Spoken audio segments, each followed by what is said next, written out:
আলহামদুলিল্লাহ, কাসনা মোহাম্মদিয়া শামসুল উলুম কওমি মাদ্রাসার উদ্যোগে আজ তৃতীয় বার্ষিকী ওয়াজ মাহফিল।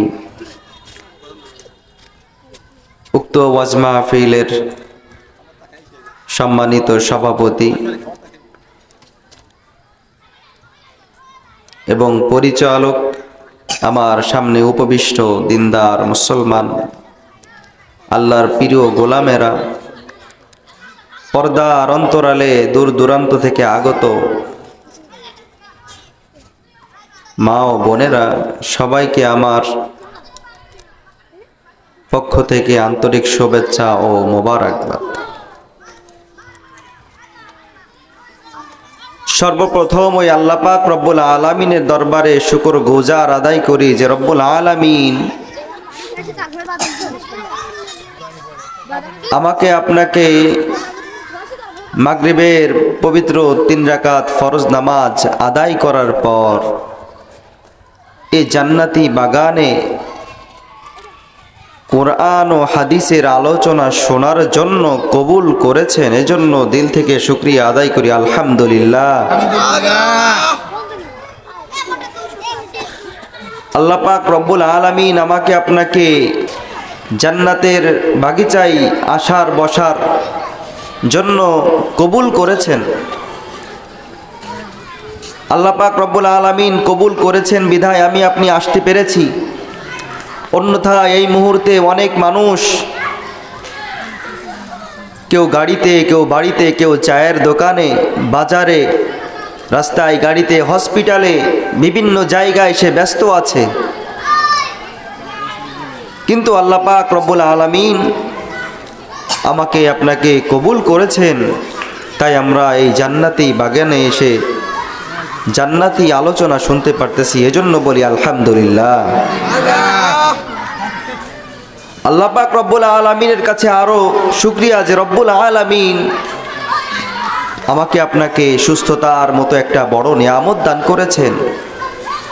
আমি আপনি 2 পা দিয়ে হাঁটতেছি, 2 চোখ দিয়ে দেখতে পারতেছি, 2 হাত দিয়ে ধরতে পারতেছি।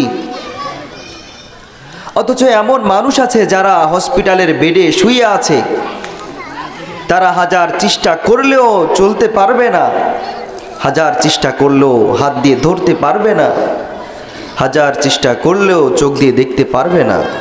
আমি আপনি চোখ দিয়ে দেখতে পারতেছি এই সুন্দর দৃশ্য, হাত দিয়ে ধরতে পারতেছি, পা দিয়ে চলতে পারতেছি। এই জন্য আল্লাহ পাক রব্বুল আলামিন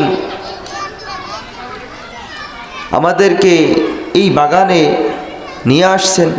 আল্লাহর কাছে লাখো লাখো শুকরিয়া।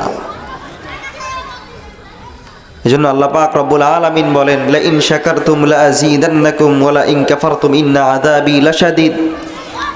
যখন কোনো বান্দা আল্লাহ পাক রব্বুল আলামিনের নিয়ামত পেয়ে এই নিয়ামতের শুকরিয়া আদায় করবে, আল্লাহ পাক রব্বুল আলামিন ওই নিয়ামতকে বাড়ায় দিবেন, বলে সুবহানাল্লাহ।